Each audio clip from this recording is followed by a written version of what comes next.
Hi everyone, my name is Lenny Hall. I am a flooring contractor from South Florida and a regional instructor for the National Wood Flooring Association.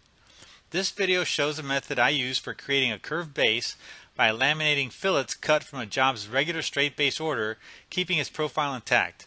I sped up the video where I could so it doesn't take too long to watch, but doesn't lose any details. The real curved base piece is already glued up and clamped in the form. For the demonstration of cutting the fillets, I'm using these three sequentially cut pieces of the base profile. When working with power tools, always use safety equipment and push sticks where practical. Before you start cutting your base pieces, make sure your table saw is set for a true vertical square cut. The first piece to cut is for the back of the base profile. The fence is being set to a 1/4 inch rip.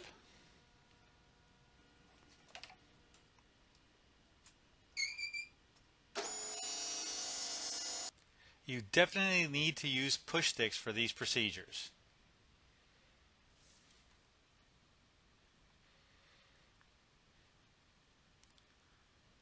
The second piece to cut makes the front fillet. The goal is to get as close to 1/4 inch thick while maintaining the bottom half of the profile.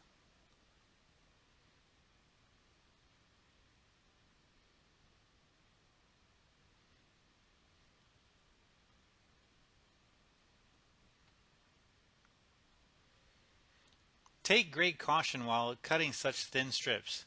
Again, push sticks are a must.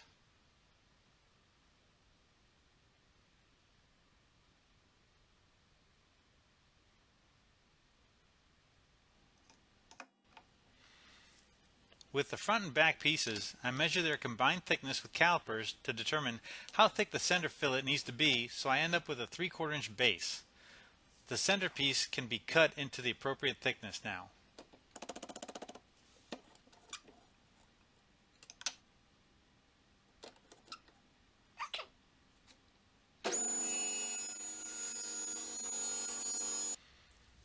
I now have my basic profile in 3 fillets.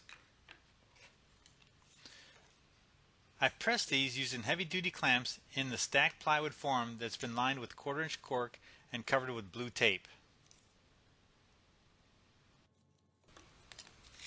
The cork evens out the clamping pressure, and I place additional strips as needed that fills in the thickness differences from the base profile to the form. I use 2-component water-based finish for the adhesive. As you watch me remove the clamps from the form and clean the base of cork and blue tape, let me talk a little about using 2-component finish for bonding. I use 2-component water-based finish because it's an isocyanate-based finish, which is essentially superglue. It has superior holding power compared to standard wood glue, and there's virtually no spring back. If fillets are properly milled and clamped, it leaves no lines between the fillets. It also has the added benefit that it wets the fillets, so it makes wood bending easier. The 2-component sometimes gets around the blue tape and is forced into the open grain from the clamp pressure, so clamping and sanding cleans the blue tape and residual finish out of the grain. Sand sufficiently to blend the fillet seams. All in all, this took around 90 minutes total time over 2 days. 20 minutes to build the form, 30 minutes to trim the fillets, 15 minutes to prep the form and fillets with blue tape and cork, and 5 minutes to clamp it all together. The next day, cleanup and sanding was about 15 minutes. When done, I have a curved base that looks like it was done by a mill using a shaper molder. It took around 90 minutes of shop time using the job's straight base order, scrap plywood for the form, and leftover water-based finish. There is no limit to how much clients are willing to pay for this level of craftsmanship. Never underestimate or undervalue what you and your skills bring to a project. I hope you found this helpful.